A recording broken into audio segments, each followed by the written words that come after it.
So we got a video here by Pugera. I've done translations of this guy's stuff before. I love his content. I think more people should watch him.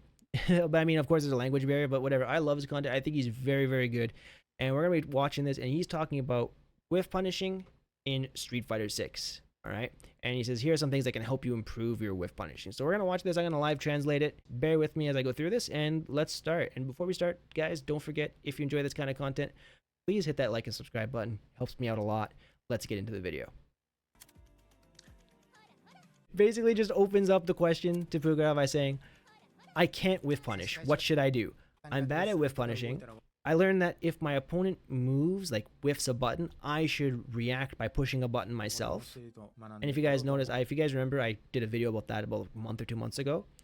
Because I know I'm supposed to do that, but even though I know it, I can't actually do it in my matches.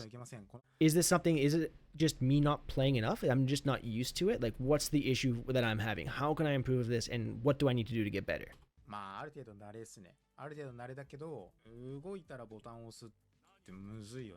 Just saying, yeah, it's experience is a part of it. The more you play, the better you'll get at it. But he says it's really hard to just react to a single button whiffing and then you push a button in reaction to that. If it's difficult for him, it's probably difficult for you. So just assume that doing pure reaction with punishes in neutral is difficult. Yeah.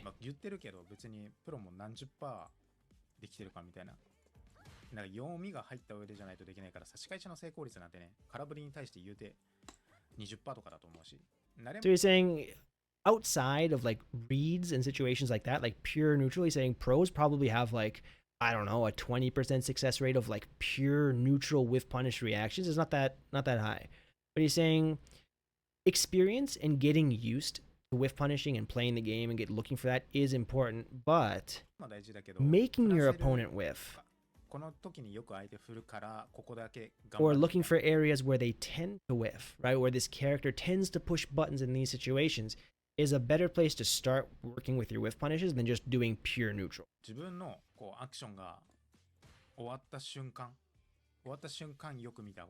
Alright, so he's saying if you're going to focus on one thing and one thing only when you're trying to get better at whiff punishing, is try to focus on when your attack is blocked and like at the end of your turn, when your turn is over.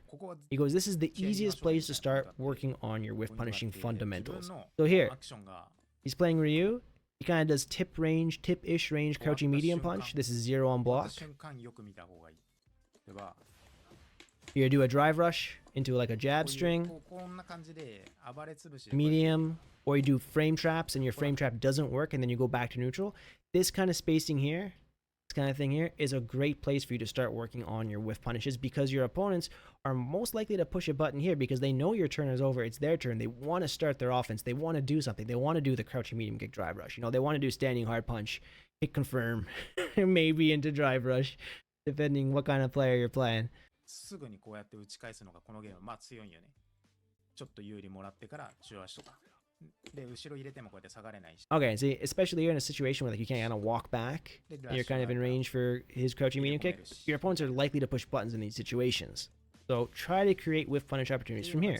In a lot of situations, if you just kind of like walk up to your opponent and push a button, and you hold backwards, if you're really close, that's super dangerous because if your opponent pushes crouching medium kick or sweep or like crouching light kick any low, you're gonna get clipped.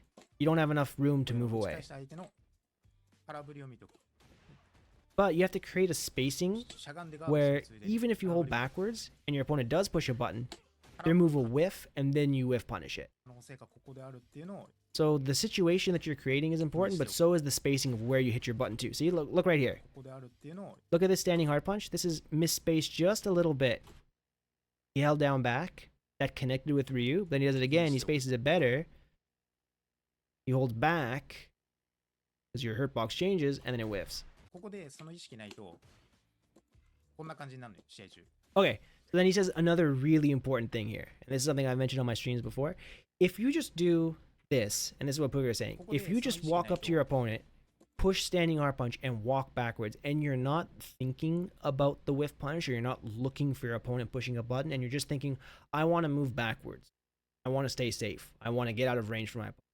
and your opponent does whiff a button in that situation, he goes, there's like no way you're actually going to whiff punish it there because you're not looking for the whiff punish. It's too hard to react to something in that situation that you're not looking for.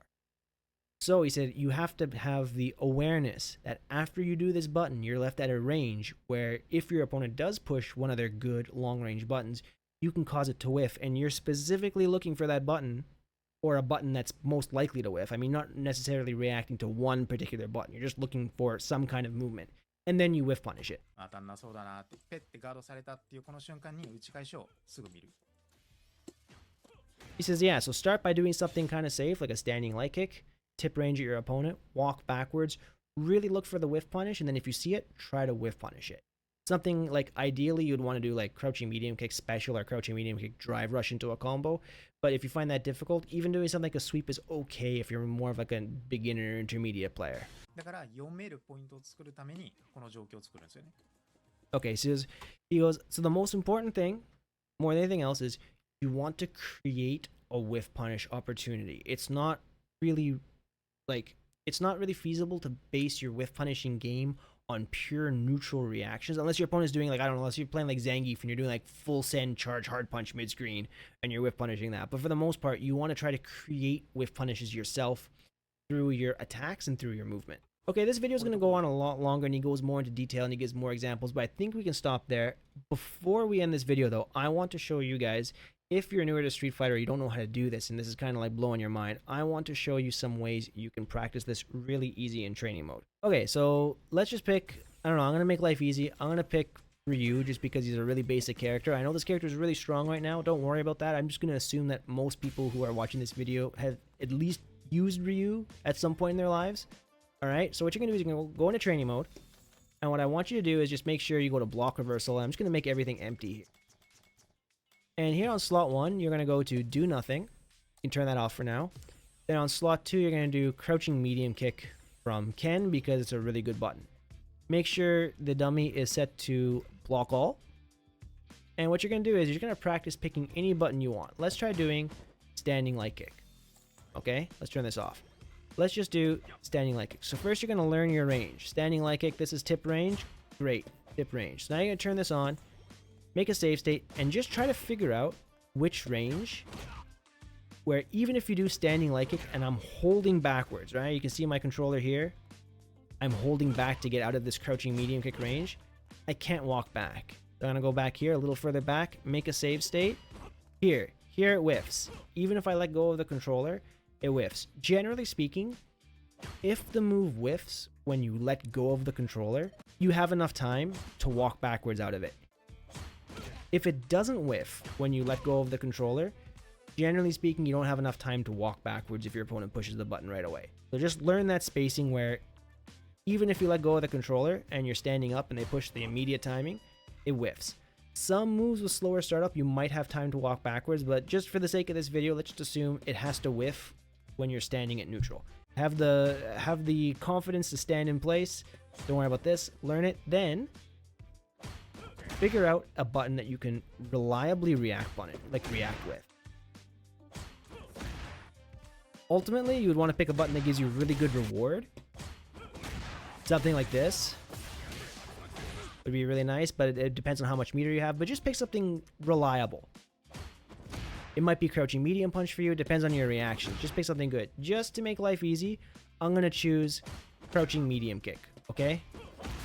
Then what you're going to do is once you know this spacing and you can kind of make this whiff, you're going to go crouching medium kick and you're going to do nothing. Then you're going to go like this and you're going to like take a little step back and then only push crouching medium kick if you see your opponent miss their button.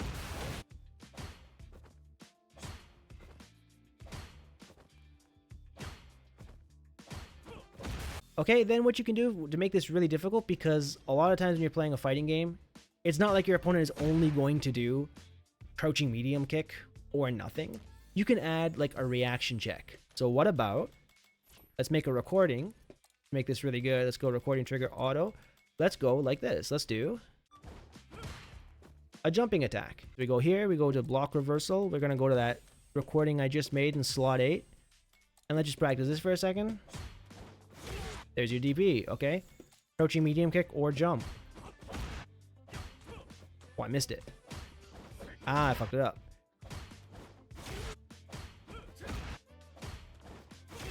All right, that's a really good way to practice. Then, of course, you can turn on do nothing. I'm not going to attempt to do this while I'm talking and making a video at the same time, but that's the idea. We just turn them all on. Actually, I lied. I did attempt it.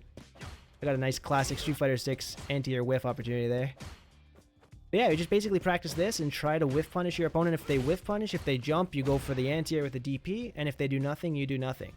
Then, of course, I mean, some people might like just do like dash command grab and all this kind of crazy stuff. You can turn on DI. Basically, come up with whatever you want in training mode. But I think these three are a great place to really focus on in the beginning. And that's it, guys. I hope you enjoyed that quick translation. If you enjoyed the real video, if you speak and understand Japanese, or if you can deal with like the AI auto translation, you want to watch the rest of the video, I'll leave a link in the description of this one here. And I hope you guys enjoyed it. Hope you learned something from it, and I'll see you guys in the next one. Peace.